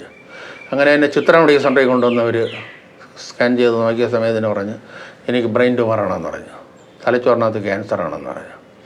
അങ്ങനെ അത് കഴിഞ്ഞ് പിന്നെ എപ്പോഴും എനിക്ക് ദൈവം എന്ന് പറഞ്ഞാൽ ഇതിന് എന്തൊരു അർത്ഥം ഉണ്ടെന്ന് എനിക്ക് അറിഞ്ഞുകൂടായിരുന്നു. അങ്ങനെ ഞാൻ വളരെ ഇതായിട്ട് അങ്ങനെ ഞാൻ കരയൊക്കെ ചെയ്ത് അങ്ങനെ ആശുപത്രി കിടന്ന സമയത്തിന് ഈ വലത് കൈ അങ്ങ് മുടന്തി. ഈ കൈ എനിക്ക് 17 മാസം വരെ പൊങ്ങില്ലായിരുന്നു. പിന്നെ അതിന് ശേഷം എനിക്ക് കാലങ്ങ് തളർന്നു അങ്ങനെ എനിക്ക് മരണം തട്ടി. അങ്ങനെ ഞാൻ കരയാനും പ്രാർത്ഥിക്കാനും ഒക്കെ തുടങ്ങിയ സമയത്തിന് എന്നെ ആരെ കൊണ്ട് പിടിയിക്കാൻ സാധിക്കുമെന്നുള്ള ചിന്തയാണ് എൻ്റെ ആത്മാവിനകത്ത്. അങ്ങനെ ഞാൻ അങ്ങനെ അവിടേക്ക് ഞാൻ ഇങ്ങനെ ചിന്തിച്ച് നോക്കിയ സമയത്തിന് അങ്ങനെ ഇതിന് ഒരു ഉടമസ്ഥ ഉണ്ടെന്ന് എനിക്ക് മനസ്സിലായി. കാര്യം എന്ന് വെച്ചിരുന്നാൽ സ്വർഗത്തിനും സമുദ്രത്തിനും പർവ്വതത്തിനും ആകാശത്തിനും ഭൂമിക്ക് പ്രപഞ്ചത്തിനും ഒരു ഉടമസ്ഥ ഉണ്ടെന്ന് എനിക്ക് മനസ്സിലായി. അപ്പോൾ അത് യേശുവാണെന്ന് മനസ്സിലാക്കിയിട്ട് ഞാൻ കരയാൻ തുടങ്ങി. അങ്ങനെ കരഞ്ഞ് പ്രാർത്ഥിച്ച് എൻ്റെ യേശു അപ്പച്ച എന്നെ വിടിയിച്ചു. അപ്പോൾ ഇപ്പോൾ എന്തൊക്കെ പ്രവർത്തനങ്ങളാണ് സുവിശേഷവുമായി ബന്ധപ്പെട്ട് ആ പ്രവർത്തനങ്ങളെ കുറിച്ചൊന്ന് വിശദീകരിക്കാമോ? എൻ്റെ യേശു അപ്പച്ചന് വേണ്ടി ഞാൻ എന്തെങ്കിലും ചെയ്യണം എന്ന് ഞാൻ ചിന്തിച്ചു. അപ്പോൾ എനിക്ക് വലിയ എഴുത്തും വായനയൊന്നും അറിയാമെന്നുള്ള ആളല്ല. അങ്ങനെ ഞാൻ പല സ്ഥലങ്ങളിൽ നിന്നും ട്രാക്റ്റുകൾ ഞാൻ സംഘടിപ്പിച്ചുകൊണ്ടുവന്ന് കൊല്ലത്ത് പിന്നെ ഒരു ബൈബിൾ ക്ലാസ് പഠിക്കുന്നിടത്തുണ്ട്. അവിടെ നിന്ന് അവർക്ക് ട്രാക്റ്റ് അടിച്ച് പെട്ടിക്കണക്കിന് ഒരു പെട്ടിയിൽ 10,000 ട്രാക്റ്റ്, അത് 20,000 10,000 ട്രാക്റ്റ് 20 കിലോ വെയിറ്റ് വരും. അത് കൊല്ലത്ത് പിന്നെ അമേരിക്കയിൽ നിന്നാണ് ഇത് അടിച്ച് വരണത്. അപ്പം ഞാൻ അവിടെ എല്ലാം ചെന്ന് കണ്ടുപിടിച്ച് ആദ്യം എത്തിപ്പോരച്ച ട്രാക്റ്റും എത്തിപ്പോരച്ച ബുക്കുകളൊക്കെയാണ് കിട്ടിയത്. അങ്ങനെ കിട്ടി ഞാൻ അനേക സ്ഥലങ്ങളിൽ ഞാൻ കൊണ്ടുവന്ന് ഇത് സന്ദർശിച്ച് ഞാൻ കൊടുക്കാൻ തുടങ്ങി. അപ്പോൾ അതിന് ശേഷം ഞാൻ ഈ ജോലിക്ക് പോകുന്ന സമയത്തിന് ഞാൻ മീനറക്ക് സെക്ഷനിൽ ചെമ്പിട് സെക്ഷനിൽ 84 പേരുടെ ടേണിൽ പിന്നെ 42 വെച്ച ടേണിൽ ഒരു ടേണിൽ ഞാൻ ജോലി ചെയ്തുകൊണ്ടിരുന്നതിനാണ്. അപ്പോൾ ഞാൻ ജോലിയിൽ ചെന്ന് ഒപ്പിട്ട് കണ്ട് ഞാൻ നേരെ അവിടെ വന്നിരിക്കുന്ന സമയത്തിന് ജോലിയിൽ ഒപ്പിട്ട് കണ്ട് ടി വി ഉണ്ട്, അവർ ഒപ്പിട്ട് കണ്ട് ഇതിൻ്റെ വരണ സമയത്തിന് എൻ്റെ കൂടെയുള്ള എൻ്റെ കൺവീനർ അവന് 2-3 സാധനമുണ്ട്. അപ്പോൾ അവന് പിന്നെ ആ ടേണിലെ കൺവീനർ, പിന്നെ പാർട്ടിയുടെ എക്സിക്യൂട്ടീവ് മെമ്പർ, മേഖലാ കൺവീനർ. അപ്പോൾ അവനാണ് ഇതിൻ്റെ ആ ടേൺ നയിക്കുന്നത്. അപ്പോൾ ഞാൻ വന്ന് ഒപ്പിട്ടിട്ട് വരുന്ന സമയത്തിനാണ് അവൻ എൻ്റെ അടുത്ത് പറയണ, വെളിയിൽ വല്ലതും ചെന്നിരുന്നാലും പേലകൾ വല്ലതും പിടിച്ചുകൊണ്ട് പോയിരുന്ന ഞങ്ങളാരും ഇറക്കാനും വരികയില്ല, ഞങ്ങൾ പങ്കും തരില്ല എന്ന് പറയും. അപ്പം ഞാൻ ഇങ്ങനെ പ്രാർത്ഥിച്ചുകൊണ്ട് അപ്പം അവന് തൊട്ട് മാനസാന്തരം കൊടുക്കണമെന്ന് പറഞ്ഞ് ഞാൻ പാലത്തിൻ്റെ അവിടെ വരുന്ന് പ്രാർത്ഥിക്കും. കൊതൂരിയും കത്തിച്ചുകൊണ്ടാണ് ഇരുന്ന് പ്രാർത്ഥിക്കണം. ഞാൻ പ്രാർത്ഥിച്ച് ഇരിക്കുന്ന സമയത്തിനാണ് പോലീസ് വണ്ടി വരും. അപ്പോൾ എൻ്റെ നീല ഉടുപ്പണ്ണിട്ടാണ്. അപ്പോൾ എൻ്റെ ചാപ്പിനകത്ത് ട്രാറ്റിങ് കിടക്കും, 2-3 ട്രാറ്റ് ചെയ്യാനിട്ടായി. അപ്പോൾ പോലീസ് വണ്ടി എന്ന് പറഞ്ഞാൽ എന്നെ ഞാൻ പയ്യെ അങ്ങോട്ട് എഴുതി ചെല്ലും. ചെന്ന ഉടനെ എന്നെ എസ് ഐ അടുത്ത് ചോദിക്കും, എന്തിനൂടെ ഇരിക്കണമെന്ന് ചോദിക്കും. ഞാൻ പറയും, ഞാൻ ഇങ്ങനെ ബ്രെയിൻ ട്യൂമറായിട്ട് ഞാൻ 1.5 വർഷം വരെ ആശുപത്രി കിടന്ന ആളാണ്, ഞാൻ ബന്ദിക്കോസ് പള്ളിയിലാണ് പോണത്, അങ്ങനെ ഞാൻ ഇരുന്ന് പ്രാർത്ഥിച്ചുകൊണ്ടിരിക്കുകയാണെന്ന് പറയാം. അപ്പോൾ അവർ ചിലവർ അങ്ങ് പോകും. അപ്പോൾ ചിലവർ പറയും, നിങ്ങൾ ഒരു കാര്യം ചെയ്യും, ഇനി അതിൻ്റെ പിറകെ ഞങ്ങളെ പിറകെ ഇനി വലിയ റെയ്ഡുണ്ട്, അപ്പോൾ അവർ നിങ്ങൾക്ക് ബുദ്ധിമുട്ടുണ്ടാവും, നിങ്ങളൊരു കാര്യം ചെയ്യും, പിന്നെ അകത്ത് നിന്നിട്ട് പ്രാർത്ഥിക്കാൻ പറയാം. അവൻ പറഞ്ഞിട്ട് അങ്ങ് പോകും. ഞാൻ പോകില്ലാണ്, ഞാൻ അവിടെ തന്നെ ഇരുന്ന് പ്രാർത്ഥിക്കും. ഞാൻ രാത്രി 1 മണി, 1:30 മണി, 2 മണി വരെയൊക്കെ അവിടെ ഇരുന്ന് അവിടെ അങ്ങ് സ്വാത്രം എന്ന് പറയത്തേക്ക് ഒരൊറ്റ കുഞ്ഞുങ്ങളില്ല. അവരെല്ലാം ഭയങ്കര ക്രൂരമായിട്ട് പിന്നെ തള്ളയ്ക്ക് ചേർത്ത് വെച്ചാണ് ചീത്ത വിളി. അപ്പം ഞാൻ ആ അവസ്ഥയിൽ കഴിഞ്ഞവനെ എൻ്റെ അപ്പച്ചൻ്റെ സന്നദ്ധയിൽ ഞാൻ പിടിവീഴുന്ന സമയത്തിനാണ് ഞാൻ അങ്ങനെ കൊതുരിയും കത്തിച്ച് വെച്ച് ഞാൻ രാത്രി 2 മണി 2:30 മണി വരെയൊക്കെ ഇരുന്ന് പ്രാർത്ഥിക്കും. ഞാൻ രാത്രി ഒന്നും അവിടെ വലുതായിട്ട് ഞാൻ അങ്ങനെ ഇങ്ങനെ ഉറങ്ങില്ല. ഞാൻ അങ്ങ് അറ്റത്ത് ആ ഷെഡിൽ അങ്ങ് അറ്റമാണ് കിടക്കണം. അവന്മാർ മൂത്രമൊഴിക്കാനൊക്കെ കഴിച്ച് പോകുമ്പോൾ ഞാൻ മുട്ടുമേൽ എഴുതി നിന്ന് ഞാൻ പ്രാർത്ഥിക്കും. പിന്നെ പ്രാർത്ഥിച്ചിട്ട് പിന്നെ അതിന് ശേഷം പിന്നെ രാവിലെ ജോലിയെല്ലാം കഴിഞ്ഞ് ഞാൻ ട്രാറ്റും കൊണ്ടാണ് ഞാൻ ജോലിക്ക് പോണത്. അപ്പോൾ ട്രാറ്റും കൊണ്ട് നേരെ ജോലിക്ക് പോയിട്ട് അപ്പോൾ ഇവർക്ക് അറിയുന്ന പിന്നെ ഞാൻ നോട്ടീസൊക്കെ ഞാൻ കൊണ്ടുപോകണം കൊടുക്കുമെന്നൊക്കെ. അപ്പോൾ ഇവരിൽ ആരെങ്കിലും ആശുപത്രി കിടന്നിരുന്നാലും ഞാൻ ഇത് കൊടുക്കാനായിട്ട് കൊണ്ടുപോകാം. അവിടെ നിന്ന് ഞാൻ നേരെ ചുടുകാട്ടിൽ ഈ ട്രാറ്റ് ഞാൻ കൊടുത്തിട്ടുണ്ട്. ഇത് കൊടുത്തുകൊണ്ട് നിൽക്കുന്ന സമയത്തിന് അങ്ങനെ പല പ്രാവശ്യങ്ങളിലും കൊടുത്തിട്ടുണ്ട്. അപ്പോൾ ഒരുത്തൻ്റെ ആ കണ്ണിൽ ഇതിന് പിടിവിട്ടപ്പോൾ അവൻ ചോദിച്ചു, ഇതിൻ്റെ ഇടയിലും പുട്ട് കഴിച്ചോടാ എന്ന് പറഞ്ഞു. ഞാൻ പയ്യെ കൊണ്ട് കറങ്ങിക്കളഞ്ഞു. പിന്നെ അതിന് ശേഷം പിന്നെ അങ്ങനെ ഞാൻ കുറച്ച് നാൾ കഴിഞ്ഞ സമയത്തിനെയാണ് പിന്നെ ഞാൻ അവിടെ കൊടുത്തോണ്ട്. അപ്പോൾ കൊടുത്തുകൊണ്ടിരുന്ന സമയത്തിനാണ് ഒരുത്തൻ എന്നെ കണ്ട് കരഞ്ഞും കൊണ്ട് പറഞ്ഞ, അണ്ണ ഇത് കൊണ്ട് കിടന്ന് മതം മാറ്റി തമ്മലടിപ്പിക്കാതെ അണ്ണ കൊത്തൻ്റെ കയ്യാളായിട്ട് പേരുന്നാലാണ് അതിന് 200 രൂപ കിട്ടുമെന്ന് പറഞ്ഞു. അപ്പോൾ അവൻ്റെ കണ്ണിൽ നിന്ന് ഞാൻ വിട്ട്. പിന്നെ അതിന് ശേഷം പിന്നെ ഒരു ദിവസം ചെന്നപ്പോൾ അന്നവിടെ ഇതൊന്നുമില്ല. അപ്പോൾ അന്ന് അവന്മാർ ചാമ്പൽ വാരിക്കാനിട്ട് അവന്മാർ പിന്നെ വെള്ളം ഒഴിച്ച് അവന്മാർ അരിക്കണം. അപ്പോൾ അരിച്ചപ്പം അതിൽ 3 പേര് കണ്ണായിരം മുക്കിലുള്ളവന്മാരാണ്, 2 പേര് ചെങ്കച്ചുളയിൽ ഉള്ള പയ്യന്മാരാണ്. അപ്പോൾ അവരരിക്കുന്ന അപ്പോൾ ഞാൻ കേട്ട് എന്തിനെന്ന് ചോദിച്ച സമയത്തിന് പറഞ്ഞ് ഇതിൽ മൂക്കൂത്തിയും പിന്നെ ഈ ചാമ്പലിനകത്ത് ഇങ്ങനെയൊക്കെയുള്ള ഇത് കിട്ടും. ആ കിട്ടുമ്പോൾ അവർ വിറ്റ് പങ്കുവെച്ച് അവർക്ക് എന്തായാലും ഇതിന് കൺട്രോക്കിന് എന്തെങ്കിലും ഒരു കണക്ക് കൊടുക്കണം. അപ്പം ഞാൻ പറഞ്ഞു, ശരി, ഒരു കാര്യം ഞാൻ നിങ്ങൾക്കുള്ളത് ഞാൻ മേശയുടെ പുറത്ത് വെച്ചേക്കാം, നിങ്ങൾ എടുത്തോളണമെന്ന് പറഞ്ഞു. അപ്പോൾ അവരുടെ കയ്യിൽ ചാമ്പലും അഴുക്കാറ്റൊക്കെ ഇരിക്കണം. അപ്പം ഞാൻ അപ്പോഴെല്ലാം മുമ്പേ കൊടുത്തിട്ടുള്ള സമയത്ത് അവർക്ക് കൊടുക്കാനും പറ്റിയിട്ടില്ല. അങ്ങനെ ഞാൻ അനേകം പ്രാവശ്യം പിന്നെ ഞാൻ മെഡിക്കൽ കോളേജിൽ മോർച്ചറിയുടെ അവിടെ കൊടുക്കും. മോർച്ചറിയുടെ അവിടെ ചുടുകാട്ടെല്ലാം കൊടുക്കുന്നത് മരണാനന്ത ജീവിതം അവിടെ, നിൻ്റെ നിത്യത അവിടെ ചെലവ് ചെയ്യും. മനുഷ്യാത്മാവ് ഭൂലോകത്തെക്കാളും വിലയുള്ള മനുഷ്യൻ സാധാരണ ചോദിക്കുന്ന ചോദ്യം സ്വർഗത്തിൽ പോകുന്നത് എങ്ങനെയാണ്, സ്വർഗത്തിൽ എങ്ങനെ എത്താം, നിങ്ങൾ അറിഞ്ഞിരിക്കേണ്ട ചില യാഥാർത്ഥ്യം, ഇങ്ങനെയുള്ള ട്രാറ്റുകളൊക്കെയാണ് കൊടുക്കണത്. അപ്പോൾ അവിടെ ഞാൻ ഇങ്ങനെ ട്രാറ്റ് കൊടുത്തുകൊണ്ടിരുന്ന സമയത്തിനാണ് എൻ്റെ കൂടെ ഇങ്ങനെ ഒരുത്തൻ ചോദിച്ചു, KP യോഹന്നാന് ഇത്രയും കോടി, അണ്ണ ഈ വെയിലുള്ളണ അണ്ണൻ എന്തെങ്കിലും പ്രയോജനമുണ്ടോ, തങ്കുപതണ്ണ എത്ര കോടി എന്ന് ചോദിച്ചു. അപ്പം ഞാൻ പറഞ്ഞു, എനിക്ക് അങ്ങ് മോളിൽ ചെല്ലുമ്പോഴാണ് എനിക്ക് എൻ്റെ പ്രതിഫലം എന്ന് പറഞ്ഞു. അന്നും എൻ്റെ ചാപ്പിനകത്ത് നിറച്ച് പൈസ അടക്കുകയാണ്. അന്നൊന്നും എനിക്ക് പൈസയ്ക്ക് ആവശ്യമില്ല, കാരണം ഞാൻ ജോലി ചെയ്യണം. എൻ്റെ പൈസയുടെ പുറത്താണ് 10 വർഷം ഇത് ഞാൻ പ്രവർത്തിച്ചുകൊണ്ടിരുന്നത്. പിന്നെ അതിന് ശേഷം പിന്നെ അവിടെ നിന്ന് ഞാൻ ജോലി ചെയ്ത് പൈസ കൊണ്ടുവന്ന് പിന്നെ ഇവിടെ വെച്ചും കണ്ട ഒരു തകര വീടാണ്. ഇതിന് ചെന്നാൽ ഇതിൻ്റെ ബാക്ക് സൈഡ് പിന്നെ ഇഞ്ചിനീയറിംഗ് മതിലാണ്, അതിൻ്റെ ഇപ്പുറത്ത് സ്കൂളിലെ മതിലായിരുന്നു. ആ സ്കൂളിലെ മതിൽ ഇടിച്ചതിന് ശേഷം ഞങ്ങൾ ഈ വീട് വെച്ച ആ മതിലോട് കൂടി ചേർന്ന് ഞങ്ങളൊരു തകര വീടായിരുന്നു. അപ്പോൾ ആ തകര വീട്ടിൽ ഞാൻ 4 മണിക്കൂർ ഞാൻ മുട്ടുമേൽ നിന്ന് ഞാൻ പ്രാർത്ഥിച്ചിട്ട് 6000-7000 രൂപ ഞാൻ ഈ ബൈബിളിനകത്ത് വയ്ക്കും. ഈ ബൈബിളിനകത്ത് വെച്ചുകൊണ്ട് ഞാൻ ഈ ബൈബിൾ വെച്ചിട്ടുണ്ടെങ്കിൽ ഞാൻ മുട്ടുമേൽ നിന്ന് പ്രാർത്ഥിക്കും.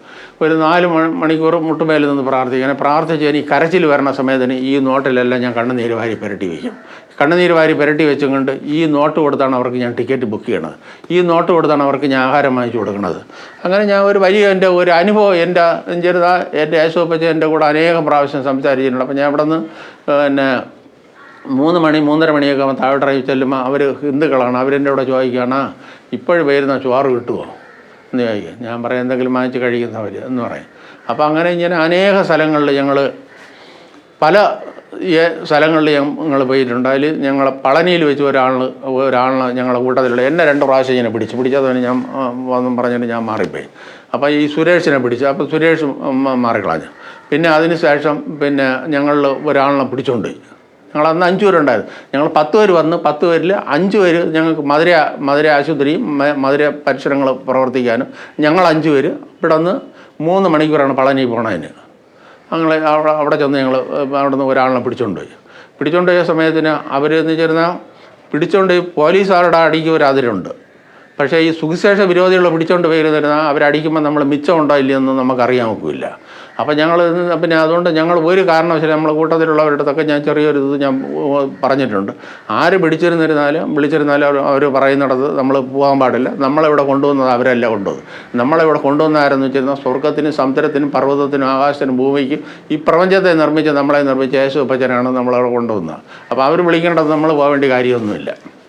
അങ്ങനെ അവിടെ വെച്ച് 3 പ്രാവശ്യം വരെ അവിടെ പോലീസ് കേസ് വന്നിട്ടുണ്ട്. അപ്പോൾ അതിനെ പിടിച്ചോണ്ട് പോയി ഉടനെ തന്നെ ഞങ്ങൾക്ക് എങ്ങോട്ട് കൊണ്ടുപോയി എന്നൊന്നും ഒരു തിപ്പില്ലാതായിപ്പോയി. ഞങ്ങൾ നേരെ അവിടെ എല്ലാം അന്വേഷിച്ചിട്ട് ഞങ്ങൾ നേരെ പിന്നെ ഒരു വക്കീൽ ഓഫീസിൽ ചെന്ന് വക്കീലിനെ ചെന്ന് കണ്ടുപിടിച്ചപ്പോൾ വക്കീൽ ഇങ്ങനെ കണ്ടപ്പോൾ അയാൾക്ക് സന്തോഷമായി. അപ്പോൾ അയാൾ ചോദിച്ചു പിന്നെ തുട്ടുണ്ട് മാന്ന് ചോദിച്ചു. ഞാൻ പറഞ്ഞു ഉണ്ടെന്ന് പറഞ്ഞു. ശരി, ഒരു 500 രൂപ എടുക്കാൻ പറഞ്ഞു. ഞാൻ ഉടനെ തന്നെ ഒരു 500 രൂപ എടുത്ത് കൊടുത്തു. 500 രൂപ എടുത്ത് കൊടുത്താണ് തന്നെ ഞങ്ങൾ ബൈക്ക് എടുത്തിട്ടുണ്ട് തന്നെ അവിടെ ചെന്ന സമയത്തിന് സ്റ്റേഷനകത്ത് വന്നപ്പോൾ ഇതിന് വിരോധമായിട്ടുള്ള ഒരുത്തായി ചൗക്കറ്റിയിൽ ഒരു അടിയും കൊടുത്ത് അയാൾ പാസ്റ്റാണ്. അയാൾ പൂന്തറ ബന്ദിക്കോസ് പള്ളിയിലുള്ള പാസ്റ്റാണ്. ഒരൊറ്റ അടിയും കൊടുത്ത് അവിടെ ഇരുത്തിയിരിക്കുകയാണ്. അവിടെയൊക്കെ ലാലിൽ ഡൽഹിയിൽ നിന്ന് വിളിച്ച് പറഞ്ഞാണ് അന്ന് ഞങ്ങളെ പിന്നെ ഒരു 8 മണിയൊക്കെ ആയപ്പോൾ പിന്നെ തിരിച്ചു വിടിയിച്ച് ഞങ്ങൾ തിരുവനന്തപുരത്തേക്ക് മധുരയിൽ നിന്ന് പിന്നെ 11:30 മണിക്ക് തിരിച്ചു വരാനായിട്ട് ഞങ്ങൾ ടിക്കറ്റ് ബുക്ക് ചെയ്ത് വെച്ചിരിക്കണം. അങ്ങനെ അവിടെ നിന്ന് ഞങ്ങൾ വിടിയിച്ചു. അവിടെ വെച്ച് ഒരു 3 പ്രാവശ്യം ഞങ്ങൾക്ക് പോലീസ് പ്രശ്നം വന്നു. പോലീസ് ഞങ്ങളെ പ്രശ്നം ഉണ്ടാക്കണമില്ല, ഇതിന് സുവിശേഷ വിരോധികളുടെ പ്രശ്നം ഉണ്ടാക്കുന്ന സമയത്തിന് പോലീസ് ഒന്ന് ഇടപെട്ടാണ് ഞങ്ങളെ കൊണ്ടുപോകുന്നത്. ആശുപത്രിക്കകത്ത് കാമ്പൗണ്ടിനകത്ത് കയറി ഞാനും ഞങ്ങൾ 2-3 പേരാണ് നല്ല ഇതായിട്ട് അകത്ത് കയറി പോണത്. അപ്പോൾ അകത്ത് കയറി ചെന്ന് ഇതേപോലെ ഹോളി ബൈബിളാണ്. അപ്പോൾ ഈ ഹോളി ബൈബിളിൽ ഇങ്ങനെ ഒരു പോലീസാറി ഒരു മോള് ഇങ്ങനെ മുട്ടയൊക്കെ അടിച്ച് ഇങ്ങനെ കുറിയൊക്കെ പിടിച്ചു. അപ്പോൾ ഞാൻ പറഞ്ഞ മക്കളെ ഇത് പഠിക്കണം എന്ന് പറഞ്ഞ് ഞാൻ കൊടുത്ത സമയത്തിന് ഉടനെ ഹേയ് ആരും സ്വന്നെ ഇതിനകത്ത് കയറരുത്, പോലീസ് സ്റ്റേഷനിൽ പോകാമെന്ന് പറഞ്ഞു. അവിടെ നേരെ എന്നെ വിളിച്ചിട്ടുണ്ട്. ഞാൻ നേരെ ഗ്യാൻ്റെ അവിടെ വന്ന സമയത്തിനാണ് ഇങ്ങനെ കയറக்கூടാതെന്നും പറഞ്ഞിട്ട് അവൾ നേരെ ഇത് ബൈബിൾ അവർ വാങ്ങിച്ചില്ല. ഞാൻ പളനിയിലൊക്കെ ഇഷ്ടം പോലെ ഈ ബൈബിള് അനേകം പോലീസ് ഓഫീസർമാരെൻ്റെ കയ്യിൽ നിന്ന് വാങ്ങിച്ചിട്ടുണ്ട്. ഇത് ഞങ്ങൾ കൊട്ടുകണക്കിന് ഞങ്ങൾ ഇത് കൊണ്ടുപോകും. ഇപ്പം ഞങ്ങൾ 2 ദിവസം കണ്ടോൺമെൻറ്റ് പോലീസ് സ്റ്റേഷനകത്ത് ഞങ്ങൾ ഈ ബൈബിൾ കൊടുത്ത് ഞാൻ ഒറ്റയ്ക്ക് കണ്ടോൺമെൻറ്റ് പോലീസ് സ്റ്റേഷനകത്ത്. പിന്നെ ഇതാ ഈ ഒരു ഐറ്റം കൂടെ ഞങ്ങൾ ഇതൊരാണ് 2 എണ്ണം. അങ്ങനെ ഇതിനകത്ത് 2 ദിവസം ഞാൻ വ്യാഴനും വെള്ളി 2 ദിവസം അതിനകത്ത് സന്ദർശിച്ചത്. തമിഴ്നാട്ടിലൊക്കെ പോണ സമയത്തിനാണ് ഇങ്ങനെയാണ് കൊടുക്കുന്നത്. ഒരു ഇംഗ്ലീഷും ഇങ്ങനെയാണ് കൊടുക്കുന്നത്. അങ്ങനെ ഞങ്ങൾ ഈ സുവിശേഷ റെക്കോർഡ് മുഖാന്തരം സുവിശേഷം അറിയിക്കുന്ന ഒരു ടീം ഞങ്ങളുടെ കൂടെ പിന്നെ ഉണ്ട്. അങ്ങനെ ഞങ്ങൾ ഇന്ന് പ്രവർത്തിക്കും. പിന്നെ അതിന് ശേഷം ഞങ്ങൾ കോയമ്പത്തൂർ വെച്ച് ഈ വചനം കൊടുത്തുകൊണ്ട് നിന്ന സമയത്തിനാണ് പിന്നെ അവിടുത്തെ മലക്കറി ചന്ത 4 മണിക്കാണ്. അവിടെ വെച്ച് ഞങ്ങളെ പിടിച്ച് ഞങ്ങൾ 5 പേരുണ്ടായിരുന്നു. അപ്പോൾ ആ സമയത്തിന് മേലിൽ കയറ്റിക്കൊണ്ട് ഞങ്ങളിങ്ങനെ കശാരയിലിരുത്തി അങ്ങനെ പത്രക്കാരന് നല്ല മലയാളം അറിയാം. അപ്പോൾ അവൻ വന്ന് ചോദിച്ചു, നിങ്ങൾക്ക് പിന്നെ ഈ ഏരിയയിൽ പിന്നെ കോയമ്പത്തൂർ ഏരിയയിൽ നിങ്ങൾക്ക് ആരെ അറിയാമെന്ന് ചോദിച്ചു. നമുക്ക് ആരെ അറിഞ്ഞൂടാ, നമുക്കറിയാമെന്നുള്ള സ്വർഗത്തിനും സമുദ്രത്തിനും പർവ്വതത്തിനും ആകാശത്തിനും ഭൂമിക്ക് പ്രപഞ്ചത്തിന് നിർമ്മിച്ച് നമ്മളെ യേശുപ്പച്ചനെ മാത്രമേ അറിയാം. ഇവിടെയൊക്കെ ഞങ്ങളെ റിമൈൻഡ് ചെയ്യാനായിട്ട് എല്ലാം റെഡിയാക്കിയൊക്കെ വെച്ച്. അപ്പം ഞാൻ ഉപവാസത്തിലാണ്. ഇവർ 3 പേരും ആഹാരം കഴിച്ച് ഇവർ 4 പേരും കഴിച്ച് ഞാൻ കഴിച്ചില്ല. അപ്പോൾ എൻ്റെ പതിയും കൂടെ പിന്നെ അവർ കഴിച്ച് കമ്മീഷണർ ഇറങ്ങി വന്ന് എന്നെ കുറച്ച് വഴക്കെല്ലാം പറഞ്ഞിട്ട് അപ്പോൾ ഇവർക്കെല്ലാം ഓരോ ചായ ഞാൻ ഒരു ചായ കുടിച്ചു. അപ്പോൾ ഒരു 3 പോലീസ് പിള്ളേർ വന്നപ്പോൾ ഞാൻ പറയും, മക്കളെ ടീ വേണമെന്ന് പറഞ്ഞു. അപ്പോൾ ഒരു മുളി നോക്കിയിട്ട് പറഞ്ഞു, ഈ താത്താക്ക് ടീ വാങ്ങി കുറയുമെന്ന് പറഞ്ഞു. അപ്പോൾ എനിക്ക് പറ്റിയുള്ളൂ. അപ്പോൾ എനിക്ക് ചായ 2ആയി. പിന്നെ അതിന് ശേഷം പിന്നെ അങ്ങനെ ഇരുന്നു. കുറച്ച് കഴിഞ്ഞപ്പോൾ ഒരു 5 പോലീസ് പിള്ളേർ അവർ ഓരോ ലൂട്ടിക്ക് പോകാനായിട്ട് പറഞ്ഞതാണ്. അങ്ങനെ സ്റ്റേഷനകത്ത് വന്ന് കയറിയപ്പോൾ ഞങ്ങൾ ഈ കൊണ്ടുവച്ച സാധനങ്ങളെല്ലാം അവരൊക്കെ തന്നെ എടുത്ത് 1-2 ഒക്കെ എടുത്തുകൊണ്ട് പോവുകയാണ്. അപ്പം ചായ വേണമെന്ന് ആവശ്യപ്പെട്ട സമയത്തിന് വീണ്ടും ഒരു ചായയുടെ ഒരു മുള വാങ്ങിച്ചു. അപ്പോൾ എനിക്ക് അതിനകത്ത് വെച്ച് 3 ചായയായി. പിന്നെ അവിടെ നിന്ന് ഒരു പാസ്റ്റ് ബാത്റൂമിനകത്ത് കയറി അയാളുടെ അളിയൻ്റെ അടുത്ത് വിളിച്ച് പറഞ്ഞ സമയത്തിനെയാണ് അവിടെ നിന്ന് നേരെ പിന്നെ കമ്മീഷണർ ഓഫീസിൽ വിളിച്ച് പറഞ്ഞ് ഞങ്ങളെ അവിടെ നിന്ന് മോചിപ്പിച്ചു. അങ്ങനെ മധുരയിൽ വെച്ച് ഞങ്ങൾ ഡി എം ഓഫീസിനകത്ത് പിടിച്ചുകൊണ്ടുപോയപ്പോൾ ഞങ്ങളെ തറയിലാണ് ഇരുത്തിയപ്പോൾ ഞാൻ ഇങ്ങനെ കാല് മടക്കി വയ്ക്കാത്തതുകൊണ്ട് ഒരാൾ ഇങ്ങനെ കുറിയെല്ലാം പിടിയിട്ട് എന്നെ ഇങ്ങനെ ചിറഞ്ഞിങ്ങനെ നോക്കിയപ്പോൾ ഞാൻ പറഞ്ഞ് കാല് മുട്ടുവയ്യെന്ന് പറഞ്ഞു. യേശു എന്നെ സൗഖ്യമാക്കിയില്ലേ, ഇതെല്ലാം കൊണ്ട് കളഞ്ഞിട്ട് വല്ലതും പോകக்கூടാതാ എന്ന് ചോദിച്ചു. അപ്പോൾ ഞാൻ ഒന്നും മിണ്ടിയില്ല. അയാളൊന്നും ഈ ഭൂമിയിലുണ്ടായില്ല എന്നുള്ളതിനെ പറ്റി അറിഞ്ഞുകൂടാ. അങ്ങനെ റെക്കോർഡ് മുഖാന്തരം ഞങ്ങൾ അനേക സ്ഥലങ്ങളിൽ പിന്നെ അനേകം കുടുംബ കോടതികളിൽ പോയിട്ടുണ്ട്. കുടുംബ കോടതികളിൽ വെച്ച് അനേകം പാസ്റ്റർമാരെ ഞാൻ കണ്ടിട്ടുണ്ട്. അനേകം പാസ്റ്റർമാരെ ഭാര്യമാരെ കണ്ടിട്ടുണ്ട്, മക്കളെ കണ്ടിട്ടുണ്ട്. കൊല്ലത്ത് കുടുംബ കോടതി, ശ്രീകാര്യം കുടുംബ കോടതി, നെടുമങ്ങാട് കുടുംബ കോടതി, ആത്ര ജംഗ്ഷൻ ഒരുപാട് കുടുംബ കോടതിയിൽ 8-9 കുടുംബ കോടതിയിൽ ഞാൻ പോയിട്ടുണ്ട്. അവിടെ എല്ലാം കൊടുക്കുന്നതെന്ന് വെച്ചാൽ കുഴപ്പങ്ങളുടെ ഉറവിടം, സമാധാനത്തിൻ്റെ രഹസ്യം, അങ്ങനെയുള്ള സെൻറ്റൻസാണ്, അങ്ങനെയുള്ള ട്രാക്റ്റുകളാണ് കൊടുക്കുന്നത്. കോടതിയിൽ കൊടുക്കുന്നത് എന്തോ ഒന്ന് നഷ്ടപ്പെട്ടു പോയി, എന്താണ് ലക്ഷ്യം. അപ്പോൾ ഇങ്ങനെയൊക്കെയുള്ള ഓരോ സ്ഥലങ്ങളിൽ ഞങ്ങൾ പോകുന്ന സമയത്തിന് ഞങ്ങൾ അതിൻ്റേതായ ഓരോ സ്ഥലങ്ങളിൽ പോകുമ്പോൾ അതിൻ്റേതായ ഐഡിയ അനുസരിച്ചാണ് പോകുന്നത്. പിന്നെ എനിക്ക് ഞാൻ ഈ വചനം കൊടുക്കാത്ത ഒരു ദിവസം പോലും ഇല്ല. എല്ലാ ദിവസങ്ങളിലും എനിക്ക് പ്രവർത്തനമുണ്ട്. ഞാൻ ഒറ്റയ്ക്കാണ്. പിന്നെ എനിക്ക് ആരെങ്കിലും വേണമെന്നുണ്ടെങ്കിൽ ആരെങ്കിലും കൂടെ ഞാൻ സംഘടിപ്പിച്ചുകൊണ്ട് പോയത്. ഇപ്പോഴും ഞങ്ങൾ പിന്നെ ഈ വ്യാഴനും വെള്ളിയും കൺട്രോൺമെൻറ്റ് പോലീസ് സ്റ്റേഷനകത്തും വനിതാ സ്റ്റേഷനിലും അവിടെ ചുറ്റുപാടുകളിലുള്ള സെക്രട്ടറിയേറ്റിനകത്ത് ഇങ്ങനെ പോലീസുകാർക്കും വനിതാ പിള്ളേർക്കും എല്ലാവർക്കും കൊടുത്തു. അതിനുശേഷം ഒരു 600 ബൈബിള് ഞങ്ങൾ ഇവിടെ പോസ്റ്റ്മേൽ കൊണ്ടുപോയി. അപ്പം പോസ്റ്റ്മേൽ കൊണ്ടുപോയി ഞങ്ങൾ കൊടുത്തു. അപ്പം പോസ്റ്റ്മേൽ കൊണ്ടുപോയ സമയത്തിന് ഞാനാണ് 2 കിറ്റ് ഒരു 300 ബൈബിളും കൊണ്ട് ഞാൻ ഇളുത്ത് പോവുകയാണ്. പയ്യ സമയത്തിനാണ് ഒരു 400 ബൈബിളും വെച്ചും കൊണ്ട് ഒരാളിന് 2 എണ്ണമാണ്. അപ്പോൾ അങ്ങനെ വെച്ചുകൊണ്ട് പിന്നെ അയാൾ പുറത്ത് കൊടുക്കാനായിട്ട് അയാളെ ഞാൻ നേരത്തെ അങ്ങോട്ട് നിർത്തിയിട്ട് ഞാൻ നേരെ അകത്ത് പോയി. അപ്പം നല്ല തൂക്കിക്കേണ്ട ബെയ്റ്റ് കണ്ട് അയാൾ ചോദിച്ചു, സെക്യൂരിറ്റി ചോദിച്ചു, കരിക്കാന്ന് ചോദിച്ചു. നമ്മളല്ല, ഞാൻ തലയാട്ടിയിട്ട് തരാക്കട്ടെ ഞാൻ മിന്നൽ വേഗത്തിൽ കയറി പോവുകയാണ്. 11 നിലയാണ്. 11 നിലയിൽ പടിക്കെട്ട് വഴിയാണ്. 3ാമത്തെ നില കഴിഞ്ഞ് 4ാമത്തെ നില പോലെയാണ് ആൾ കിടക്കുന്നത്. അവിടെ കംപ്ലീറ്റ് എല്ലാ റൂമുകളിലും ഞാൻ ഈ 2 വെച്ച് കൊടുത്തു. അങ്ങനെ കിൻസിനകത്ത് കിടരോഗികളുടെ അടുത്ത് ഞാൻ വചനം കൊടുത്തിട്ടുണ്ട്. അപ്പോൾ ഒരുത്തൻ എൻ്റെ അടുത്ത് ചോദിച്ചു, ഈ പേപ്പർ വായിച്ചെന്ന് പറഞ്ഞാൽ എന്തെങ്കിലും എന്തെങ്കിലും പ്രയോജനം ഉണ്ടാകുമെന്ന് ചോദിച്ചു. അപ്പോൾ ഞാനിത് കൊടുക്കാൻ തുടങ്ങിയ സമയത്തിന് ഞാനിത് കൊടുക്കുമ്പോൾ അവർ ചോദിക്കും, ഇതെന്തിനെന്ന് ചോദിക്കും. അപ്പോൾ ഞാൻ പറയും, നമ്മൾ ജീവിച്ചിരിക്കുമ്പോൾ വായിച്ച് മനസ്സിലാക്കിയിരിക്കണം. പിന്നെ ആരെങ്കിലും ചോദിച്ചാൽ നമ്മൾ ജീവനത്തോടുകൂടി ഇരിക്കും വായിച്ച് മനസ്സിലാക്കിയിരിക്കണം എന്ന് പറഞ്ഞ് ഞാൻ കിൻസിനകത്ത്, പോസ്മയ്ക്കകത്ത്, കിള്ളിപ്പാലം VRSനകത്ത്, പിന്നെ പട്ടം കൊട്ടാരത്തിനകത്തിരിക്കുന്ന ആശുപത്രിയിലൊക്കെയാണ് ഇതിന് വിരോധമുള്ള ആൾക്കാരാണ് അവിടുത്തെ സെക്യൂരിറ്റി. അതിനകത്ത് അനേകം പ്രാവശ്യം ഞാൻ കയറി കൊണ്ട് കൊടുത്തിട്ടുണ്ട്. ഇവിടെ എന്നെ VRSൽ വെച്ച് എന്നെ പിടിച്ച്. അപ്പോൾ VRSൽ വെച്ച് പിടിച്ച സമയത്തിനാണ് അവന്മാരെൻ്റെ അടുത്ത് ചോദിച്ച് എവിടെ താമസിക്കണമെന്ന് ചോദിച്ചു. അപ്പം ഞാൻ പറഞ്ഞ് ചെങ്കച്ചുളയിലാണെന്ന് പറഞ്ഞു. അപ്പം ചെങ്കച്ചുളയിലാണെന്നുള്ളത് ഞാൻ എന്തിന് പറഞ്ഞതെന്നൊന്നും എനിക്ക് അറിഞ്ഞുകൂടാ. എൻ്റെ വായിൽ നിന്ന് പെട്ടെന്ന് അങ്ങ് വന്ന്. അപ്പോൾ അങ്ങനെ ഒരു സെക്യൂരിറ്റി വന്ന് 2 പേര് 4 പേര് വന്ന സമയത്തിന് പറഞ്ഞ് ഒരു കരത്തേക്ക് വിടാം എന്ന് പറഞ്ഞ് വിട്ട്. അങ്ങനെ അനേകം സ്ഥലങ്ങളിൽ ഇത് എവിടെ കൊണ്ട് കൊടുക്കാനും എനിക്കങ്ങനെ ഒരു മടിയല്ല. എനിക്ക് 2 അടി കൊണ്ടുവന്നിരുന്നാലും വിഷയമല്ല. ഞാൻ മറ്റുള്ള വിഷയത്തിനല്ല എന്നെ അനേകം പോലീസ് ഓഫീസർമാർ ഇടിച്ച് ഞാൻ ലാക്കോപ്പിനകത്ത് എന്നെ ഇട്ടിട്ടുണ്ട്. ഞാൻ അതിനകത്ത് കിടന്ന് വലിയ ഒരിത് ഞാൻ അനുഭവിച്ചവനാണ്. പക്ഷേ ഈ വചനം കൊണ്ട് കൊടുക്കാനായിട്ട് പിന്നെ ഈ 2025 ചെങ്കച്ചുള പള്ളിയിൽ ആരാധന കഴിഞ്ഞതിനെ വരെയാണ്.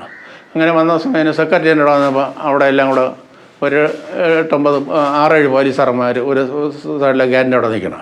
അപ്പം ഞാൻ ഇങ്ങനെ വിളിച്ചോണ്ട് ഒരുത്തൻ ഇത് വിരോധമായിട്ടുള്ളവൻ പോയി എന്ന് പറഞ്ഞ് ഇങ്ങനെ കൈ കാണിച്ചു. അപ്പോൾ ഒരുത്തൻ വന്ന് ഇത് വാങ്ങിച്ചു.